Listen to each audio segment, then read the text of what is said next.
for this regular meeting of the King George County Board of Directors. We'll have a call to order, first starting off with an invocation by Ms. Binder and then followed by the Pledge of Allegiance by Mr. Miller. Please stand as you're able. Please, Lord, look over us to make sure we make the best decisions for the citizens and the ratepayers of the King George Service Authority. Thank you. Amen.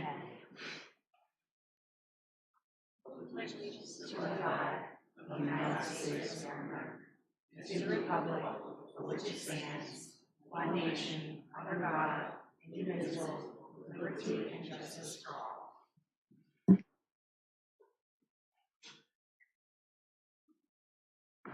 all. Mr. Miller, are there any amendments to the agenda? No, sir. Moving on, public comment. Is there anybody in the audience that would like to speak this evening? Seeing no one, is there anyone online, Mr. Dines? No, Mr. Chairman. All right, we will close public comment. Reports from members of the board. Ms. Binder? The only thing I have is, in speaking with the folks from DEQ, they had about coming and having us being able to ask questions. They just needed a list of what we were interested in so that they can make sure they can arrange with Mr. Miller to send the right department head so that we could get our questions answered. So I'm assuming we would like the water and sewer and probably the renewables division, because that concerns solar and data centers and battery storage. Is there any other thing that you guys were interested in?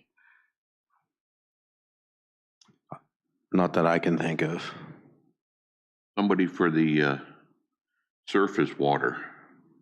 Right, that would be the water, but I'll write surface water. You want surface water? Yeah, because in some of the meetings I attended, we get different answers from DEQ and VDH, and There are. what is it, 10 months now, and they still haven't given us an answer to my question. And so I think we need. There are separate divisions. So there's groundwater, surface water.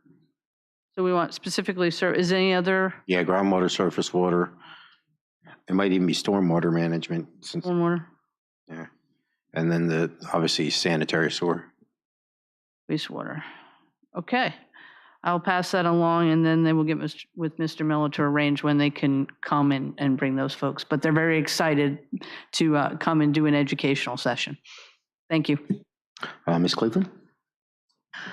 Yes, I would like to give kudos to the staff at King George Service Authority. There was a few instances that happened in Potomac Landing where there were some posts on the King George County site about the filters in their homes, and there was a lot of negative comments. And the very next day, the same person commented that the service authority was there, was able to come in and rectify the situation and fix the problem of the water. And I just said, how awesome was that it was literally just one day where they were able to service that client, which I think is just amazing. So thank you for that. Ms. Kupka? Thank you, Mr. Chair. I echo Ms. Cleveland's comments. There was, I think they even posted video of the flush that they did. So perhaps later in Mr. Miller, in your report, if you could have staff just walk us through briefly on what they did to remedy the situation so everyone can hear about that. It was a real turnaround. It took a pretty ugly complaint and it turned it right around. So thank you very much to our staff for that. Mr. Morris? Nothing but, again, to thank the staff for their quick response to that situation. And as for myself, I don't have any particular report, but I do want to thank the staff. I did hear from some of my friends who live in Potomac Landing, they did see the service authority out there helping several customers. I don't think it was even just one, because they said they were there for a couple days in a row. So I do appreciate that, and on all the hard work and effort that you guys put into helping the customers. Moving on to the consent agenda. I move to accept the consent agenda as written. Second. I have a motion made and properly seconded. Is there any discussion? Seeing no discussion, all those in favor? Aye. Aye. Aye. Chair votes aye, motion carries. Moving on to board, commission, agency reports, and public hearing. We have a presentation by Davenport.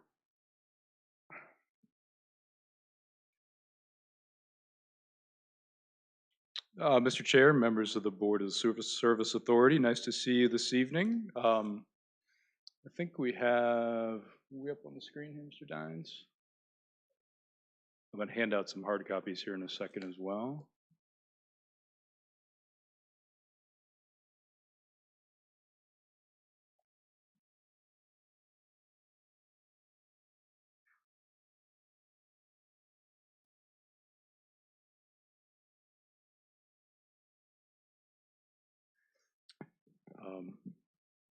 And so with that up on the screen, again, nice to see everybody on an October afternoon. Somehow October came around.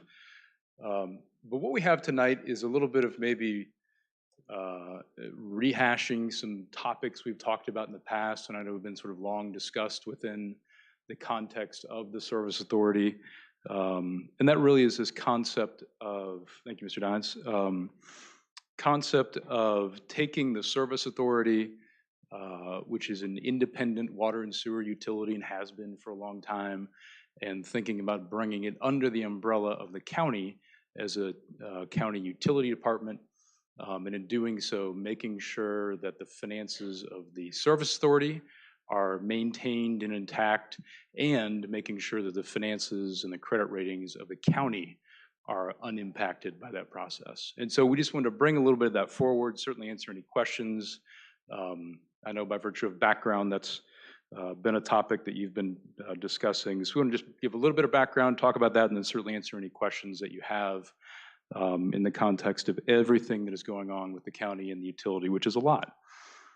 So on page 1, if we just flip the page there, and we've really had the good fortune at Davenport, myself and my colleagues, to really work with the county and the Service Authority over effectively this entire time period. But you probably all know this, and for the public, the Service Authority was established in 1992.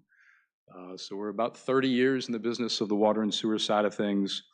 And as you know, it is technically a separate political subdivision under state law. You see them pretty widely across the state to operate water and sewer that's really run by local government, but governed by a separate board.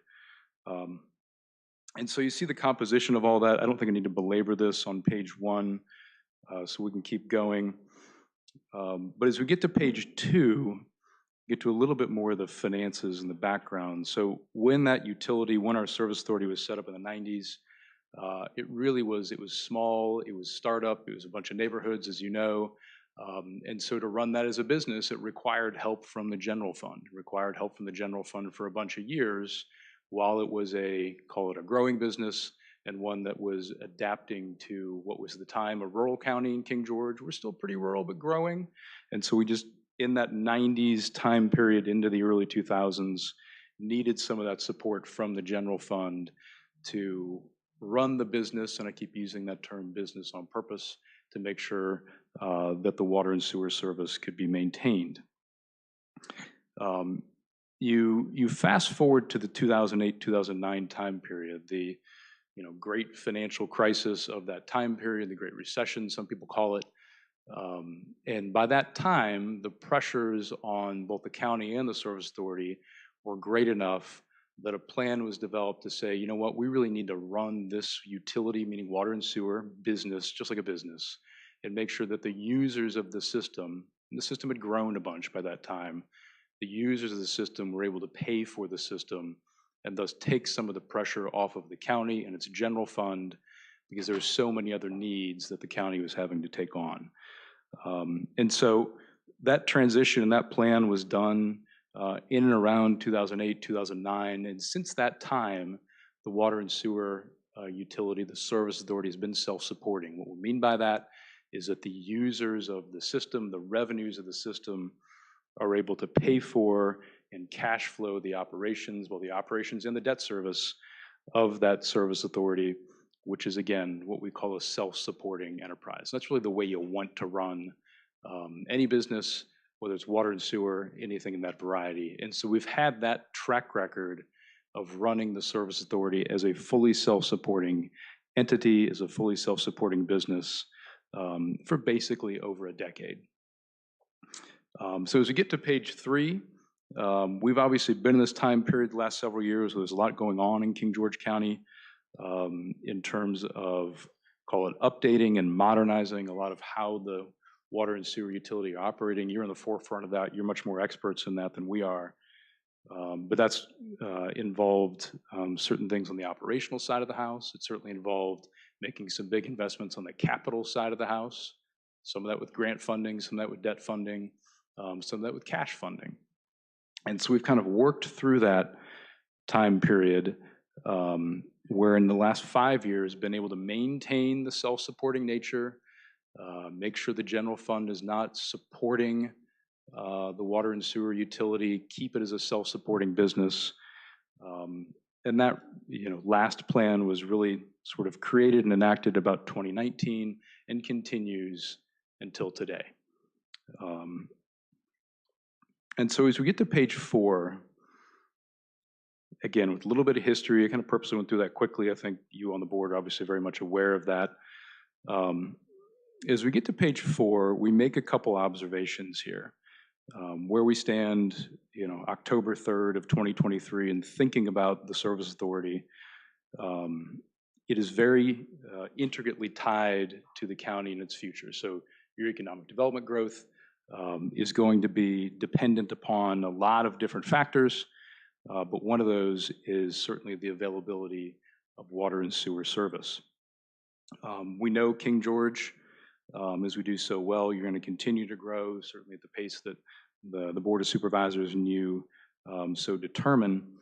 But we really see that continuing to be your future. You got 301, you've got the overall growth of 95, you've got likely potential, certainly data centers coming.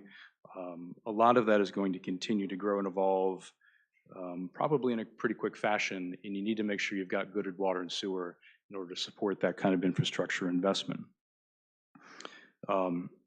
As we get to the bottom of the page here, and we talk about that growth and development, one of the things that has really underscored the ability of the service authority to have such good financial results the last couple of years is the fact that we've had good new connection related, whether it's residential or commercial. We've had nice revenues from that sort of economic development type of growth. That's been a big benefit. It's allowed the authority to be in a much stronger financial position today in 2023 than it was in 2019. But that kind of growth and development, it's always uncertain. You never have a crystal ball. You don't know exactly when it's going to come.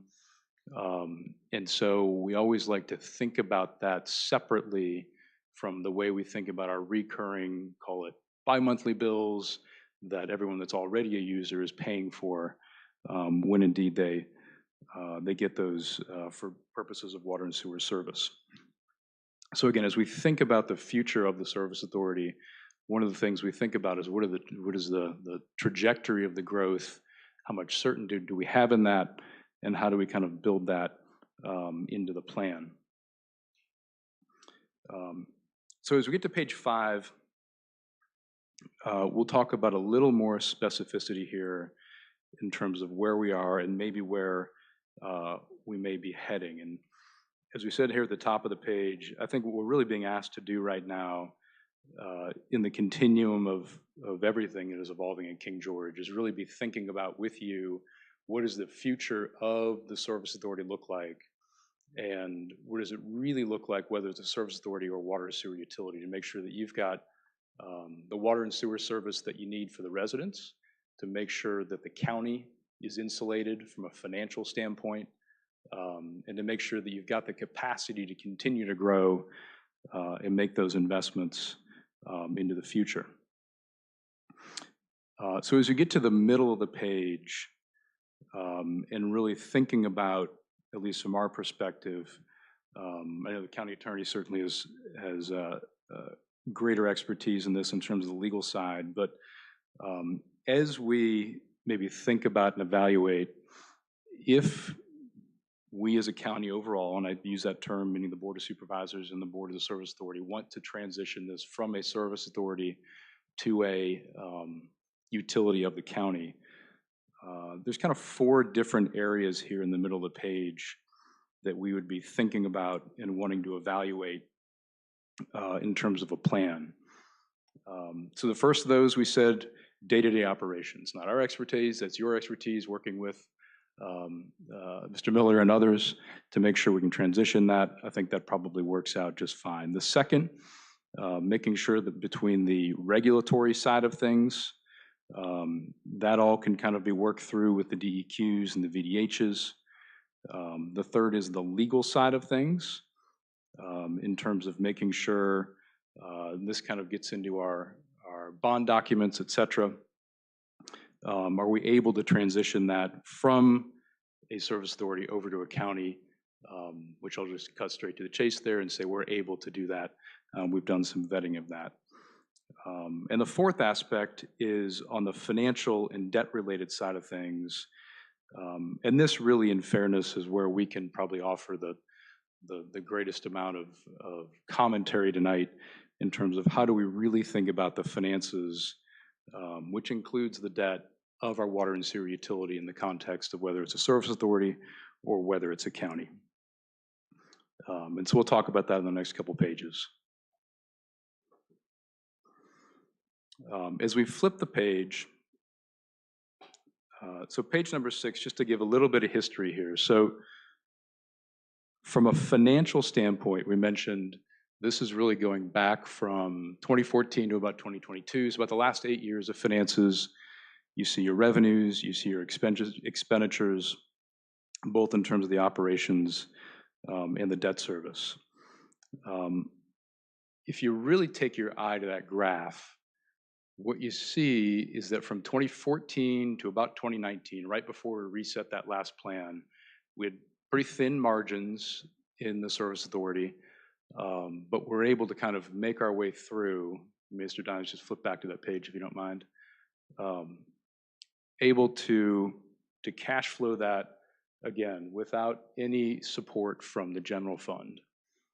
As we get to the 2020 time period, when really the last plan was reset, what we're able to do is rework and restructure the existing debt, rework and restructure the operations, including the rates, and get to a place where if you just visually look at that, we've got a yellow line there. That's our revenues, the bars are the expenditures. That gap there is much, much greater financial flexibility on an annual basis that the water and sewer utility has had over that last 3-year time period. So we're in a much stronger financial position today than we were going into that 2019 time period. And so what we really want to do is get to a point where we've got a new plan, probably a new 5-year plan, that whether it's under a service authority structure or a water and sewer utility structure, keeps that same level of financial independence, keeps some good solid cash flows so that the reinvestment that needs to happen can happen for purposes of running the system, all while doing so and limiting to the greatest extent possible user rate increases on an annual basis. And so we've got a good sort of wind in our sails to be thinking about that. But the challenge right now is how do we do that and how do we think about it going forward? So I think if we flip the page, we'll go one more page here, Mr. Dines. We'll talk about where does the existing debt profile of the service authority stand? And this is important. We know it's a topic of conversation often. So I want to give a little context around this.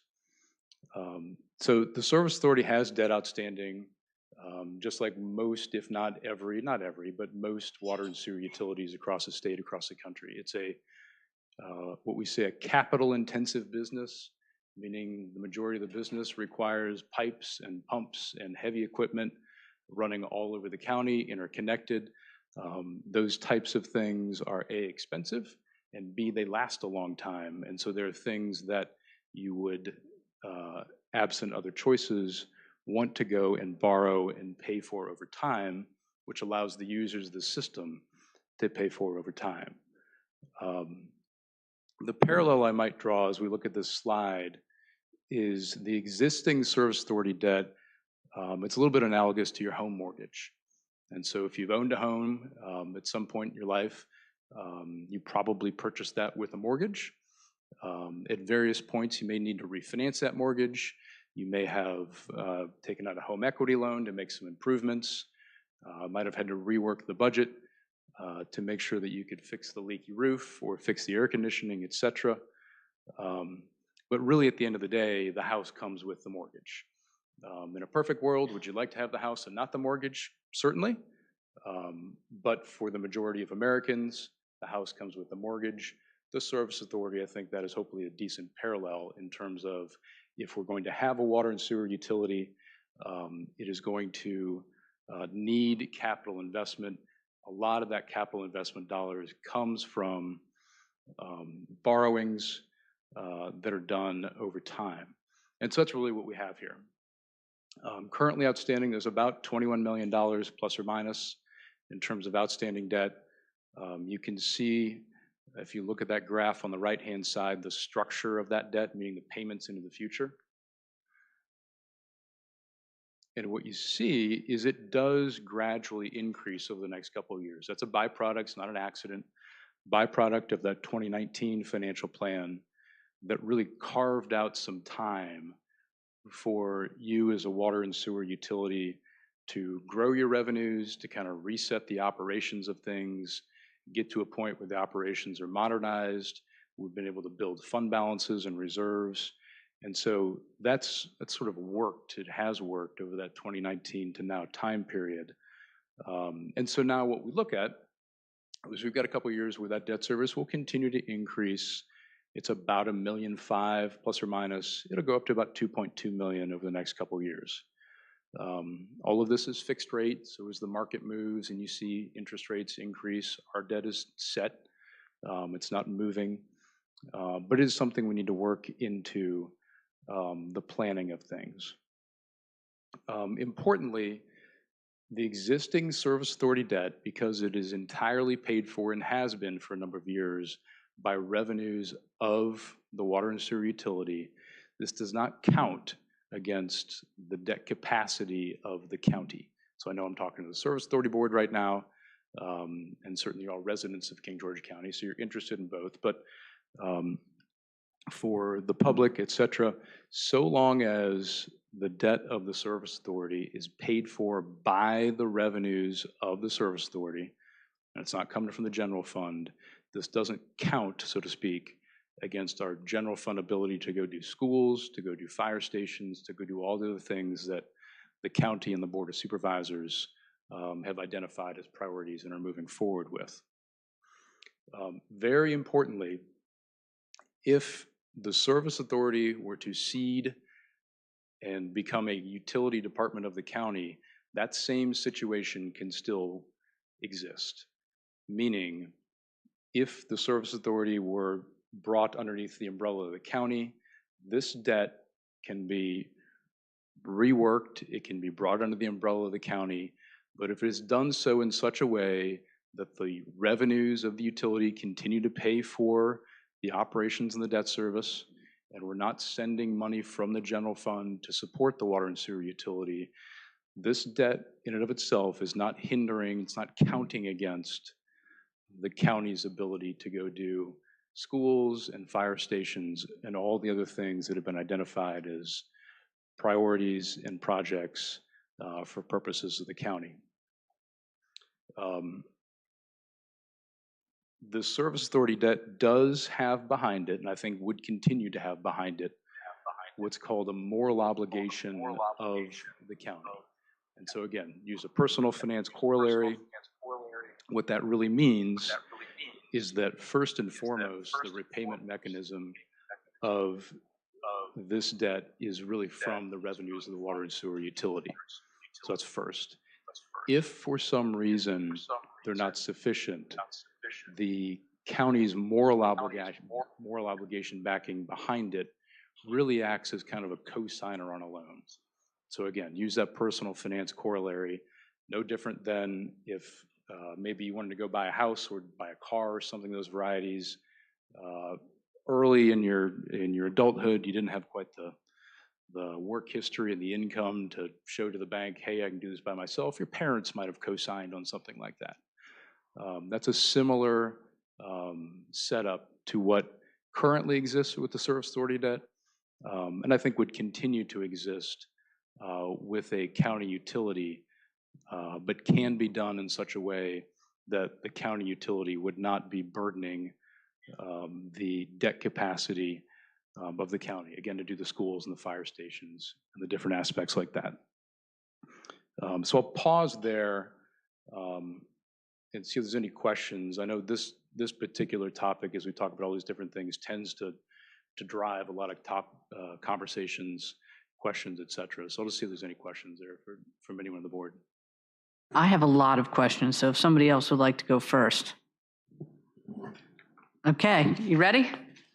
So one of the first things I have is, you just mentioned a clarification, because I know out and about that folks think that if it's brought under the counties, that everyone is going to be paying the debt of the service authority. So to keep the bond rating, that really has to come from the revenue that is brought in from, so that really isn't a good idea, is what I'm trying to say. Yeah, so I think another way to say it, Ms. Bender, is if it's brought under as a county utility, you can operate it the exact same way financially. And I think you want to operate it the exact same way financially, whereby the revenues of the water and sewer utility, and I'm purposely using that term, a lot of terms get thrown out, but the revenues of the water and sewer utility are fully paying for the operations and the debt service of the water and sewer utility. So regardless of whether you call it a service authority or a utility fund, that same situation can, I think, should exist if it's brought underneath the auspices of the county. Now, you also brought up for economic development. So what happens if you have to go out for a bond for something for infrastructure not from that debt? This is something new. How is that treated? Would that go towards the service authority? Would the county be doing that and would it become the county's debt? I think it depends. So when you say infrastructure and economic development, it really depends on what the repayment source is. And so if we go borrow for whatever that infrastructure may be, and the repayment source is from the revenues of the water and sewer utility, that would count against the water and sewer utility. If we go borrow for infrastructure, whatever that may be, and the repayment source is from the general tax revenues of the county, that would count against the capacity and the ratios of the county itself. So I think the way you want to look at that is where is the money coming from? Where's the revenue coming from to repay that debt service? Which is understandable, but once it's under the county's umbrella, wouldn't it be thought of that any kind of infrastructure? I'm thinking of, say there's a big economic project and you need to bring water lines and sewer lines. So is it normal that like the locality then would pay for those because it's now under the county, or would it be the service authority? And I think it's anything with the economic development is going to have some nuances to it. And so it's going to depend upon, again, where that repayment source is. So if the thought is you're going to go run some water lines and you want the cost of those water lines to be borne and paid for by the water and sewer utility, that'll count against the water and sewer utility. If you want the cost of that debt service to be borne by the county residents, that'll be borne by the county and its debt ratios and its debt capacity. So I see this as a way to absorb, I guess, spread out the costs of any infrastructure improvements for economic development onto the citizens of the county, not just the ratepayers, correct, in this model? Depending. One more time. I'm not sure I'm entirely So following. We talk about all the new economic development that's coming, and not all economic development projects, as we see with the cloud infrastructure grant, get paid for by the business that's coming in, even though they're bringing these big projects that need infrastructure. So is this a way to spread out the cost of that site readiness to the whole county as opposed to just burdening with the ratepayers? No, not necessarily. I mean, I think whatever wherever that infrastructure, which I think kind of the problem in answering that question is it's a little too vague to give kind of an exact specific answer. You've got to look at a specific project and say, what is that project being constructed for, and how is it going to be repaid? So, So you can correct me if I'm wrong. I'll try to clarify. Right. So, and it's been done before. I think it operates exactly the same. Like when the Sheets and Tractor Supply went in, economic development on the county side paid for the sewer and water lines to go out there. It wasn't something so that came up under economic development, and that was paid for by the county taxpayers. However, if you're like adding a well or something like that to the system that's already on it, we need to replace that or whatnot. That's been handled under the utility. So I think kind of where you get it in general terms, things that are economic development oriented only, that aren't specifically going to advance the customers of the service authority or current needs of the existing customers, generally fall under a economic development, where the piping, the whatever, unless those fees can be absorbed back from whoever's going in as the final user or whatnot. So you have big pump upgrades or whatnot that are needed for X development. They may be paid for by economic development, which is currently what happens anyway. Is the economic development kicks in funds and pays for it. But if it's something more along the lines of we're upgrading treatment plants and whatnot that have to be done just for the growth, usually those things occur under the service authority themselves. yeah, Is that correct? yeah, I think that's right. I mean, I think that's probably maybe a more eloquent way more precise way to talk about it. But yeah, when you're improving something that is specific to the existing system, and you have to upgrade it, or if somebody's adding on a new housing development, something like that, you really want for that to be paid by the users of that water and sewer system. And so that tends to be in that area. If it's something that is not in the lines of a typical, you're adding a house, you're adding some other things, maybe have some other ancillary costs, then you might look at it with a different lens. Right, that's not exactly, I just wanted to clarify for those that are watching what, absorbing this means, because not all economic development projects pay for their own infrastructure, as we see with the Cloud Infrastructure Act. So this is a way to spread that cost over, which I understand for the ratepayers, they would not feel that, why are we paying for this? Because this benefits the whole county. I just want, citizens to be aware that are watching that there's a lot of nuances to absorbing the service authority, and it does hit the pocketbook. There are nuances, but you could. Mr. Miller, hold on a second. I'd like to hear the answer. Yeah, you Sure. could. I think what you're describing can actually happen whether it's a service authority or a county utility. So Correct. But Yeah, this so is the- all so- part of it. whether it's part of it or not, whether it's a service authority utility, what you just described can and probably at some point in history has occurred. So it's not necessarily whether it's a service authority or a county water utility. That's really viewing and looking at, maybe I think what you're talking about is an economic development project and some of the specifics and the nuances of it and how that fits in the overall picture of the county. That's not, at least in my opinion, what's driving this type of Well, discussion. what I hear, and it's even in your documents, I hear to help with the economic development. So that's a clarifying question is why I asked, is this has been going on for a little while, but there seems to be a push right now to make this happen. And so I just want it clarified. And then I'm still concerned, and I haven't heard how this will affect our ARPA funds. And I don't know if you're the person to ask that question or Ms. Lackey, because we have never gotten a clarification on that. So there was a representation at one point, I believe, from VDH to Mr. Miller and others, that if there were more than $10 million of grant funding, then it wouldn't prohibit a merger, but if there was a large amount, you would have to follow Davis-Bacon rules, specific wage rules under federal law, which would increase your project cost.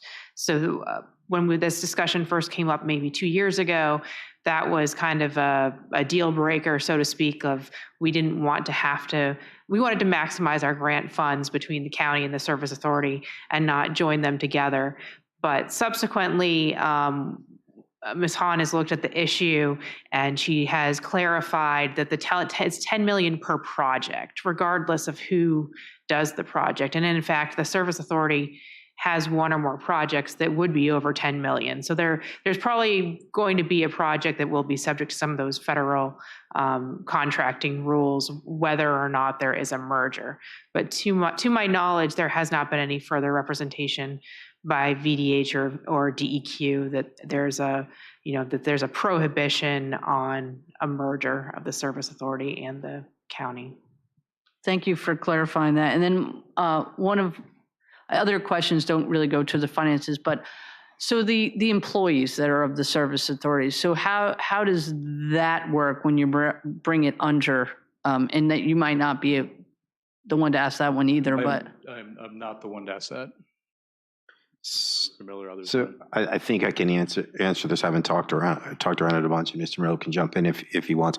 But so how it's operating now, we were paying for the employees that are currently under the system with the rates and whatnot. Those same employees would be paid through this system. They would be under the utility, and the utility employees would be paid ostensibly by an enterprise fund. This would be, you can correct me if I'm wrong, but we'd set this up as an enterprise fund, so it's basically its own bank account. It operates separate from the county's funds, and it's self-sufficient. So anybody, our maintenance crew, our administrative staff that's currently in the service authority or under the service authority umbrella now would be part of the utility department. That said, if there's a utility, whoever the department head would be, would also be paid out of that same fund. So the employees would be part of this, the operations, if I'm not mistaken. That's how we would think about it. That's right, and it's done very frequently. So like Spotsylvania has a water and sewer utility department.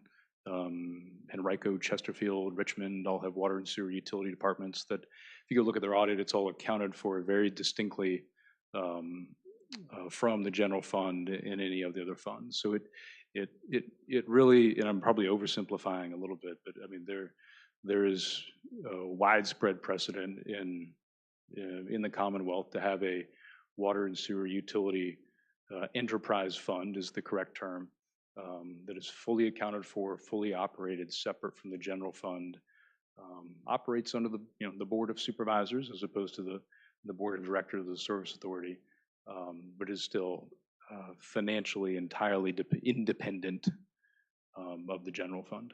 So it's how, as you said earlier, you can set it up that way to make sure that there is that separation. That's correct. All right, thank you very much.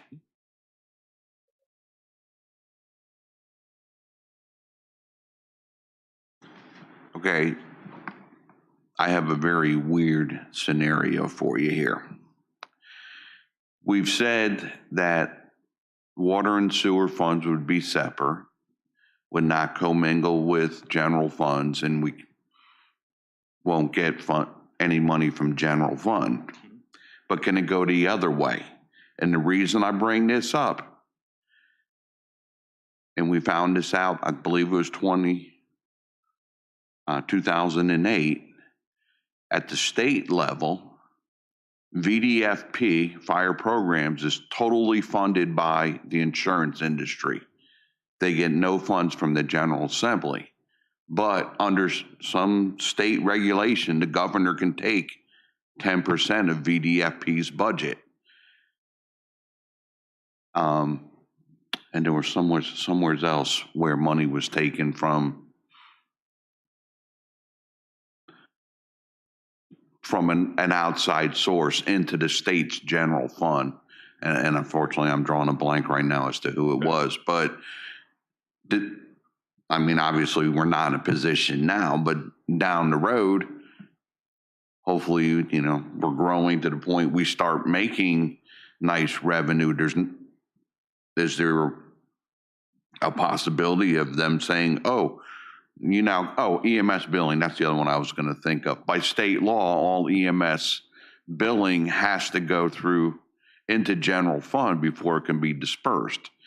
And you know as well as I, as soon as anything touches general funds, it's up for anybody to try and grab.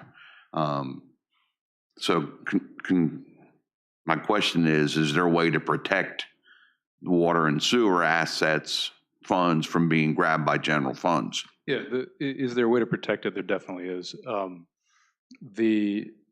I think what would really happen if this all were to play forward and the various boards wanted to go forward with the county, part of what would need to be done is we'd need to, for both financial reasons and I think the reasons you're stating, we'd need to rework some of the documents around how the revenues flow for the water and sewer utility. So there's almost always, and this is way in the weeds, but it's a good question, there's what's called an indenture. And so an indenture is a bond document that dictates the flow of funds in a business enterprise like this. And so it's basically going to lay out as like a contract. It's going to say, okay, the dollars come in here and they can be used first for this and next for this and next for that. And so that is, if and when that all went forward, that's where that type of a provision could be worked into that to, you know, as you said, if you wanted to allow that or not allow that, that's where that would be worked into the process. Thank you.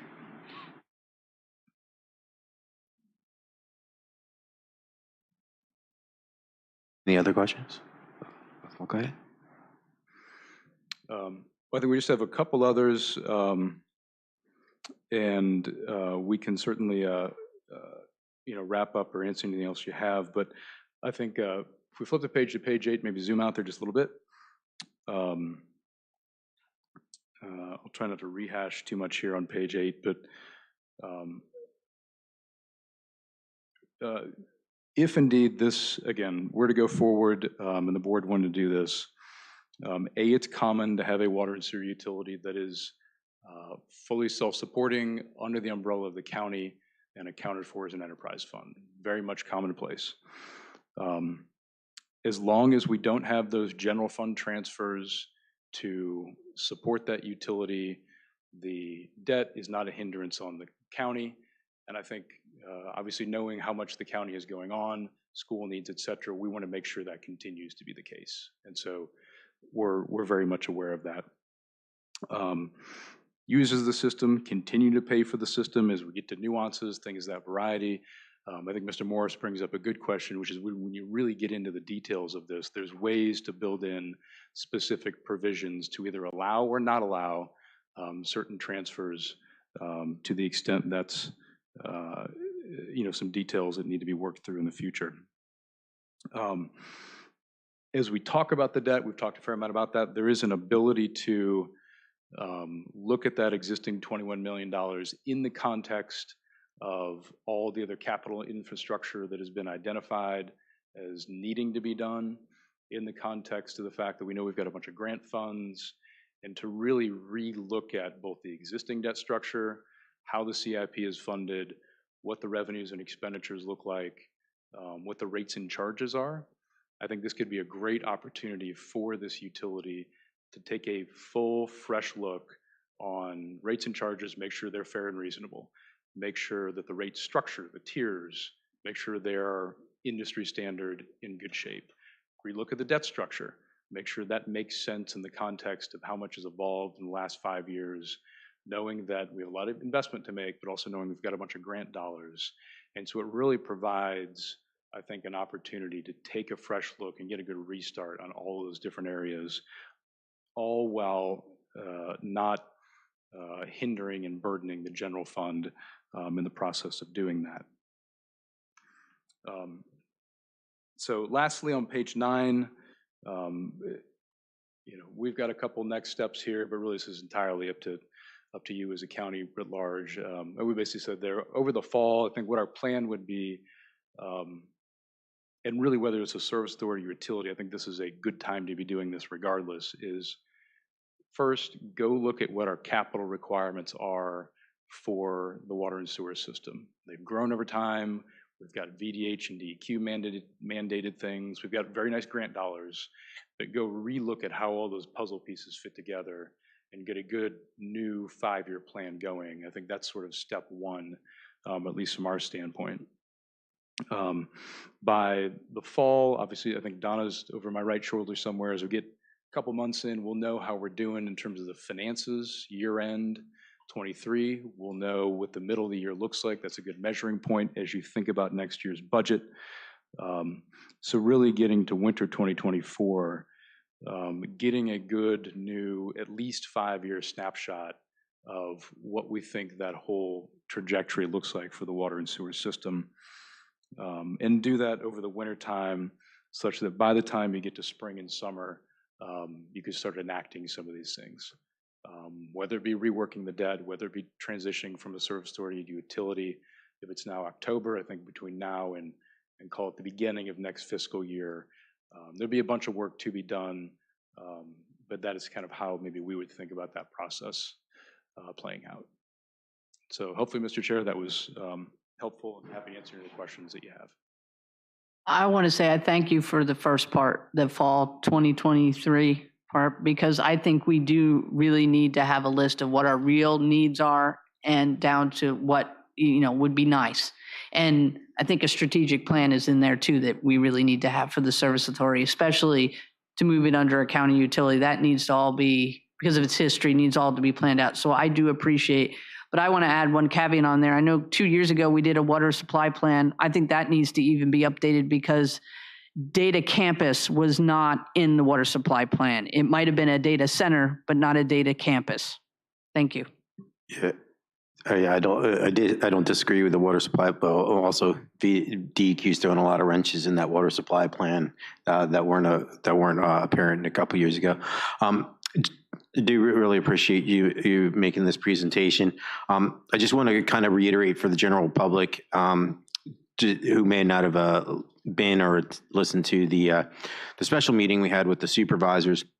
The reason we're considering this switch to utility is because for all intents and purposes right now, we are operating as a utility.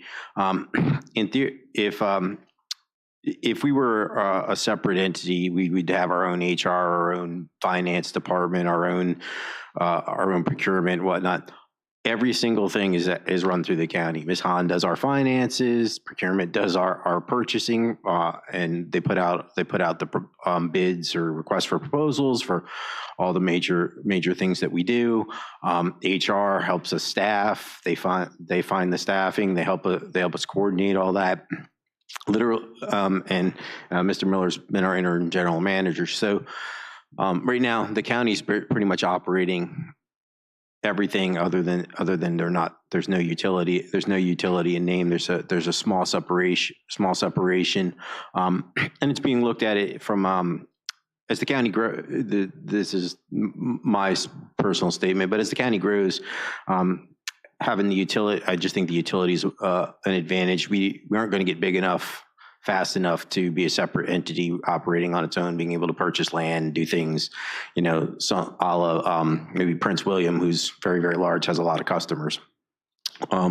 So as a county utility, you're getting the benefit of all the knowledge and whatnot that the county has. Plus, I brought this up before, the county and supervisors are well attuned to the different grants and whatnot that are out there. Not having them on the board would have not given us a lot of grants. Ms. Cup gets a lot of kudos for helping bring a lot of stuff in on that end, but we just don't follow that stuff from our end. It's just we don't operate in that kind of governmental entity to get those extra funds. So I just think from a perspective of being very small, right now utility makes more sense because you'll have better financial controls. Not that we don't already, because everything's sort of been switched to the county running it It's been taken out of day-to-day operations of the service authority. It just makes it more official. So that's why it's being considered. So I just wanted to kind of get that out there for the general public. And is there any other comments or questions or? All right, well, thank you.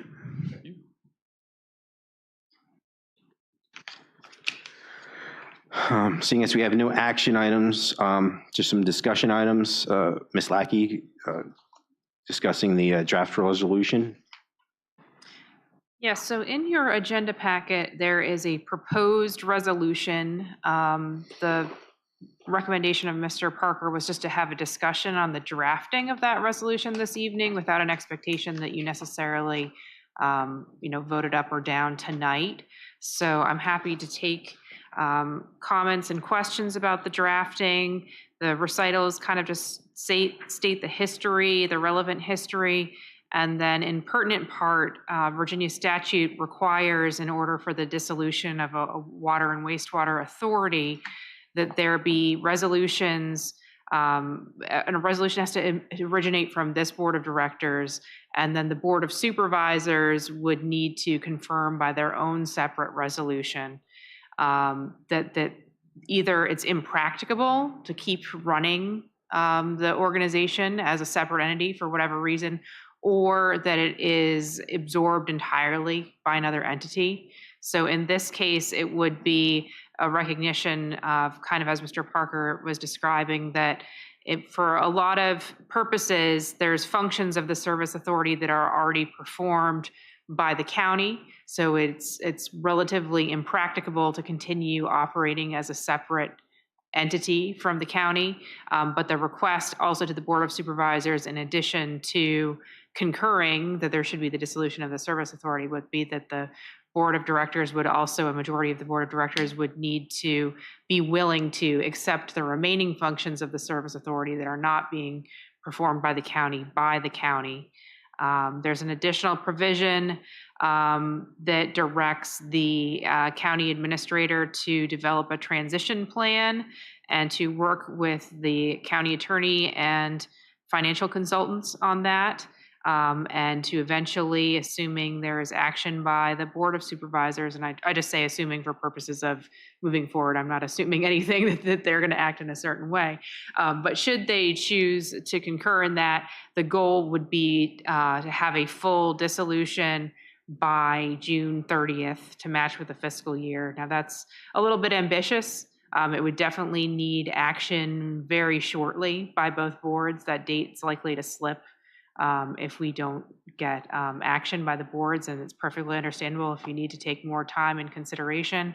But for some of the reasons that were discussed at the work session, as well as some of the reasons that were discussed by Mr. Laux and also by Mr. Parker, if the board wanted to consider in this going in this direction, this would be the initial step to towards that goal. Are there any questions? I would like to know, because this would all have to be part of this decision making. Number one, is there a public comment period? Or does there have to be a public comment period? There's not required to have public comment, but you can always have more public comment than's required by law. So if you all wanted to advertise it for a public hearing item, that's certainly something that you could do. And then two other questions. One is we would have to deal with how, what would the board structure be like? Because one of the problems in the past was the supervisor being all the board members. Sometimes to get reelected, they didn't make the best choices. Do you know what I mean? So that would have to be, and then also the organizational structure after it's absorbed. That would be very important. Because that's all part of the decision making to do it also. I agree. So, that's part and parcel of this discussion, because typically at the department level, there's not quite as much operational oversight by the board. You'd probably be looking at a department head, but I would defer to Mr. Miller and the developing of a transition plan to kind of structure that. And certainly if there was a need or a feeling you all might want to retain some folks on an advisory capacity, or that's just a suggestion or a thought, if you wanted to see through a transition, because it's not going to happen overnight, and there's projects that are already in operation that you might want to have folks' eyes on and looking at. And I don't think that, I don't want to assume, but it would probably be a new hire who would be in the position of a department director. So some kind of continuity there would probably also be helpful.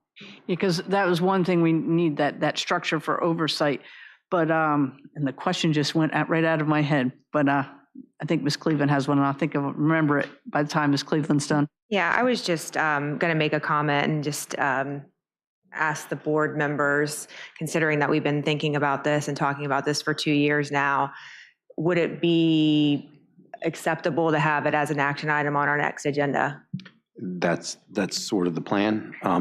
And I think, and Ms. Lackey can correct me if I'm wrong, these resolutions basically say we're willing to switch it to a utility. The county's willing to take it as utility, and there's a boatload of work and votes to actually make it finalized, which you have to figure out the structure, the financing, everything has to work out. And if I'm understanding, there has to be almost a final vote on it to get it to the end.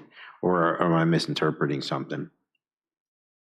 Yeah, so you would need a resolution by each of the boards, and then you would actually have to file what's called articles of dissolution with the state. So the state would have a role as well. They'd want to see, what your transition plan is. And you could also phase things in. The example I've seen of Pittsylvania County, they actually, and in some ways this is not even necessary here, but they adopted the service authority before, as it was on its way out the door, adopted the policies of the county for its employees. I think in large part that's already been accomplished here, and things like that, steps moving in the direction of consolidating things. So there may be things that phase through over time, and that's something that staff would certainly, and consultants would work with you all on. And that's where I'm getting at. To make this big a decision, we need to have some structure before we, start the process. And you may be able to start the process, but we need some timeline and a structure that we vote on. And I said this in previous meetings, because a lot of times we make decisions and then don't have the structure and timeline. So there needs to be a process and a timeline and dates that have to be hit before we make such a big monumental decision to absorb it into the county. And there is an election coming too, so that concerns me too, because the public feels that we are rushing things before an election. So I can't speak for, the timing necessarily, and that's up to the will of the board. But I will say, if you started the process now, the Board of Supervisors could be actively involved on setting the budget for next fiscal year. So in that way, you wouldn't, the Board of Supervisors would be more involved from the outset rather than kind of inheriting financial plans and budget. They would be involved in that process before they would necessarily agree to take on those obligations going forward. Mr. Chair, I agree with Ms. Cleveland's suggestion to put it on for action at the next meeting. It is noted in the memo from staff that in the event the Board of Supervisors adopts a similar resolution, the draft would direct the interim general manager to develop a transition plan. So we would be looking for that plan once we direct the interim general manager to do so. And I would also note that we had an initial work session with the King George County Board of Supervisors to discuss a proposed merger with the county and formation of a utilities department on March 22nd, 2022. So Ms. Cleveland is correct that we have been batting this around for about 2 years. So I'm willing to move forward with it at the next meeting. Thank you, Mr. Chair. Do we have any other comments or questions? All right, thank you, Ms. Lackey. General Manager's report. Thank you, Mr. Chair. So let's go ahead and ask Mr. Eisenbeis to come up and brief you all on the Fairview Beach activities last week. And we certainly appreciate both Ms. Norris Barker and Mr. Eisenbeis and his crews for addressing all those things. Mr. Chair, members of the board, as you well know, we had a complaint on Facebook about the water situation with filters. He did contact us that next morning. We went out and looked at his water service. Fortunately, he has a hydrant right next to his house. We did flushing there, found that there was a lot of sediment in the system. So we just dropped back and started all the way up Fairview Beach and flushed all the way through Potomac Landing, all the dead ends, and we are gonna do it again this Friday, see what we have, and then on a monthly basis from there. It's basically a dead end situation like we had in the hop yard before. Somebody must have pulled something from a hydrant and stirred it up and it just landed at that poor gentleman's house. But it is perfectly clear now and we'll just keep up with it from here. Really appreciate you doing that. No problem. Any other Mr. Chairman. questions? Yeah, I have a couple questions, and thank you for that. That was my neighborhood, so I was very happy to see the King George Service Authority coming out so quickly. It was really great service, so thank you for that. So I have a couple questions, because one of the comments I think I read after the flushing was done was it was recommended that it's done like on an annual basis or every 2 years or something like that. And I think it was mentioning something about the actual homeowner should be doing something. Do you know anything about that? In some of the situations where there's no hydrants where we can flush, the homeowner would have to do it. In the neighborhoods that do have the hydrants, we can flush, and we do annually. We don't try and do it too much if the water isn't already dirty, because it does stir up more. It's just the random, somebody grabs a hydrant, fire department grabs a hydrant, fill up a truck, whatever, and that stirs everything up, and we get those calls. So what what comments might have been made, we are on a well system. There is dissolved minerals in the water. If you have your water heater needs to be flushed every year. You need to flush it out because it's going to, the electrodes in the water heater are going to collect that mineral. The mineral deposits on it as they heat, and they're going to drop off into the bottom. And that's why whenever like a customer says, I have yellow water, I always ask, is it coming out of the cold tap, or is it coming out of your hot water? If it's a hot water, it's because the water heater needs to be flushed, and that really should be done on an annual basis for good maintenance.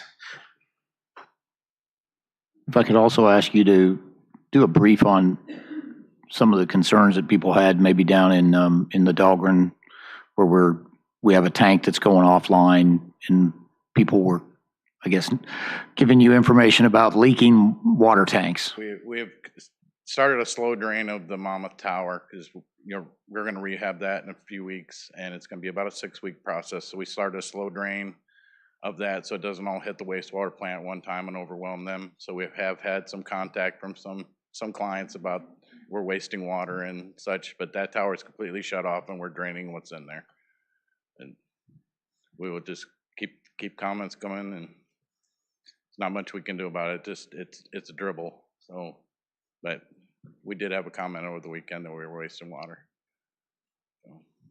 Mr. Chairman, this is probably a stupid question, but I'm going to ask it anyways. When we were talking about the water heaters, and because I think there was a disconnect with that, because a lot of people were saying, oh, well, I have this water, and my water heater is giving yellow water. But am I understanding that this is something that like happens with the water heater? It's not something that you are controlling at the service authority.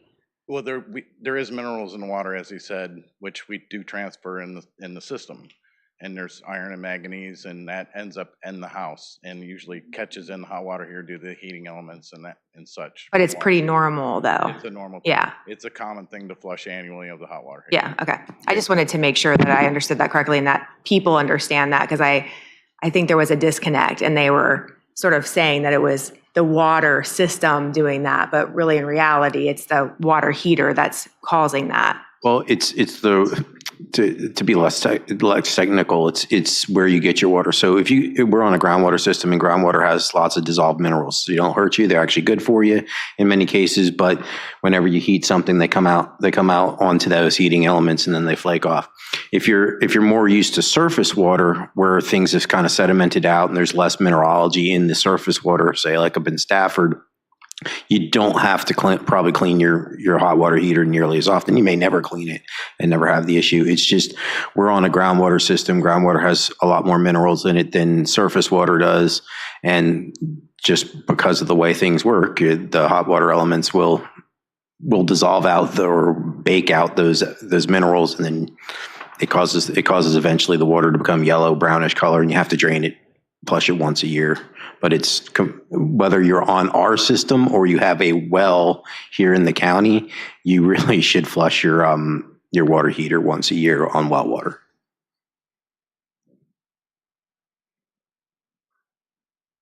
The two more items. One is, as you recall at the last meeting, you all talked about the, getting a blurb together, and Ms. Southall is here. I'm not going to necessarily put her on the spot, but we are in the process of developing that. I think when we found out that Mr. Laux from Davenport was going to be here, we wanted to, take his information now and kind of put it into a nice little framework that will help explain, the comments that a lot of people have made on Facebook and, the community page about the debt fee and when was it started and, what's the status of everything. And so I think you all now have a nice picture of information. So we'll go ahead and circle that together and present a nice little, statement that can help explain some things for the ratepayers. The other thing that's on there is the Potomac Landing proposed water well project. As you remember, the developers of Potomac Landing had presented a proposal that they would like to do a cost sharing or a some kind of a extension of service so that they would then be able to be on the system. We are still working through all of that. We found out that, we want to get some things nailed down on capacity and permit restrictions in Fairview Beach and Potomac Landing before we give the green light. But I know that they are looking at having a well drilled, a community well, private well. I believe the developer has indicated that's going to come next week.